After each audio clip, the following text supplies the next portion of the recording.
La angustia existencial es, sin duda, un concepto central de la filosofía del siglo XX. Pero, ¿qué es exactamente?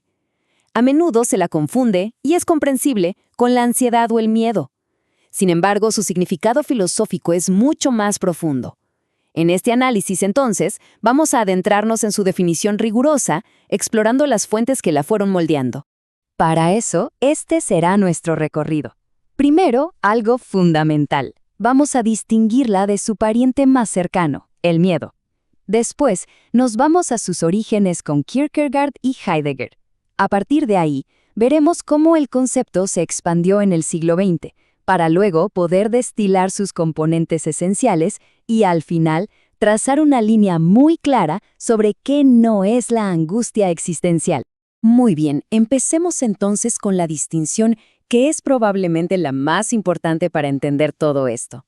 A ver, la angustia existencial no es, y esto es clave, una forma más intensa del miedo. No, es una experiencia de una naturaleza completamente distinta. Pensemos un momento en el miedo, lo que Heidegger llamó Furcht. El miedo siempre es miedo de algo, ¿cierto? De un animal, de una situación peligrosa, de una amenaza bien concreta. Siempre tiene un objeto. Ahora, la angustia, la Angst, es radicalmente diferente. ¿Por qué? Porque carece de objeto, no hay nada específico que le esté causando. Lo que ocurre de repente es que el mundo mismo, el mundo en su totalidad, se vuelve extraño, pierde toda su familiaridad.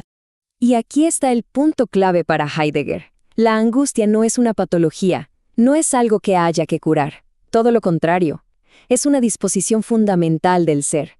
Es una experiencia que nos revela nuestra propia estructura existencial, nuestro Dasein.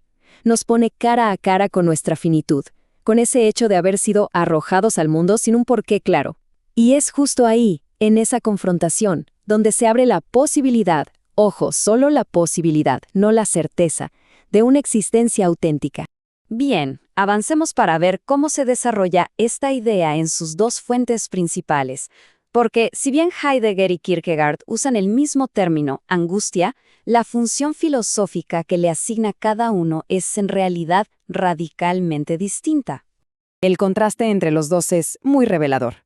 Para Kierkegaard, la angustia se mueve en un plano teológico y ético. Es ese vértigo que siente el individuo solo, ante Dios, ante la libertad de poder pecar. Su función es, por así decirlo, pedagógica. Heidegger, en cambio, seculariza el concepto por completo. Para él, el horizonte es puramente ontológico. La angustia no revela el pecado, revela la finitud del ser, la finitud del Dasein. Su función, por lo tanto, no es enseñar una lección, es simplemente abrir una posibilidad. Ok, partiendo de estos dos pilares, el concepto fue retomado por otros pensadores clave del siglo XX. Y claro, cada uno le fue dando un matiz, una función distinta dentro de su propio sistema de pensamiento. Jean-Paul Sartre, por ejemplo, lo captura perfectamente en esta frase. Soy yo quien se sabe fundamento sin fundamento. Para Sartre, la angustia es justamente eso, la conciencia directa de nuestra libertad radical. Es la experiencia, a veces abrumadora, de saber que somos los únicos responsables de lo que somos, sin excusas, sin una naturaleza humana que nos predefina. La angustia, entonces, surge de esa nada sobre la que estamos obligados a construirnos. Luego tenemos a Karl Jaspers, quien ubica la angustia en lo que él llamó las situaciones límite. ¿Qué son? Bueno, son esas experiencias como la muerte, el sufrimiento, la culpa, momentos en los que nos enfrentamos a aquello que simplemente no podemos controlar ni objetivar. Para Jaspers, la angustia marca el fracaso de la razón instrumental y al mismo tiempo abre la puerta a una comunicación existencial mucho más profunda. Desde una perspectiva de teología existencial, Paul Tillich la entiende como la conciencia de la amenaza del no ser sobre el ser.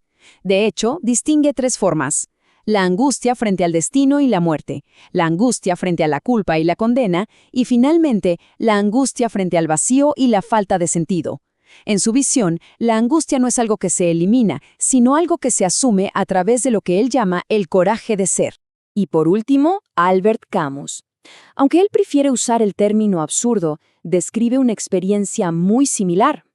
El absurdo, para Camus, nace de ese choque frontal entre nuestra necesidad humana de encontrar un sentido y el silencio, el silencio irracional del mundo. Esto no conduce a una revelación ontológica como en Heidegger, sino a una lucidez rebelde, a una ética de la resistencia, pero sin ninguna promesa de consuelo. Habiendo hecho este recorrido por diferentes autores, ahora podemos intentar sintetizar los componentes estructurales que definen la experiencia de la angustia existencial más allá de un pensador en particular. Podríamos decir que son 6 puntos los que articulan esta experiencia. Primero, la indeterminación. No hay un objeto concreto, no sabemos a qué nos enfrentamos. Esto provoca, segundo, una quiebra de la familiaridad. El mundo deja de sentirse como un lugar seguro y obvio. Tercero, nos expone directamente a nuestra propia finitud. Cuarto, sin refugios, se da una intensificación de la responsabilidad. Quinto, una desfundamentación. Las garantías de sentido que teníamos, la razón, la moral, dejan de funcionar. Y finalmente, sexto, emerge una posibilidad, la de un desplazamiento hacia una existencia más lúcida. Pero de nuevo, es solo una posibilidad, nunca una garantía. Muy bien. Para ir cerrando este análisis, es fundamental trazar algunas fronteras conceptuales muy firmes. ¿Por qué? Porque sin una delimitación clara de lo que no es, el concepto pierde todo su rigor y, bueno, se corre el riesgo de que sea banalizado. Y el punto central es este, y es categórico: la angustia existencial no se gestiona. No es un problema que se pueda resolver, no es un estado emocional que uno deba regular. Cualquier intento de instrumentalizarla, de querer convertirla en una herramienta, es en el fondo traicionar su naturaleza filosófica más fundamental. Entonces, para darle un cierre estructural al concepto, recordemos estos puntos. Primero, no es ansiedad clínica ni un trastorno. Segundo, no ocurre en el tiempo cotidiano, de hecho, lo suspende. Tercero, hay que distinguir entre su aparición, que simplemente acontece, y nuestra respuesta, que ya es contingente. Cuarto, tiene una dimensión corporal, se encarna como una modificación de nuestro estar en el mundo. Y quinto, y quizá lo más importante desde un criterio ético, no autoriza ninguna intervención, solo exige reconocimiento. Con toda esta arquitectura conceptual, la angustia queda, de alguna manera, protegida de la trivialización. Vemos que no es una experiencia que se supera o se cura, es, más bien, una exposición fundamental de la condición humana. Y esto, claro, nos deja con una pregunta final. Una pregunta que no busca una respuesta sencilla, sino que nos sitúa de lleno en el campo de la responsabilidad.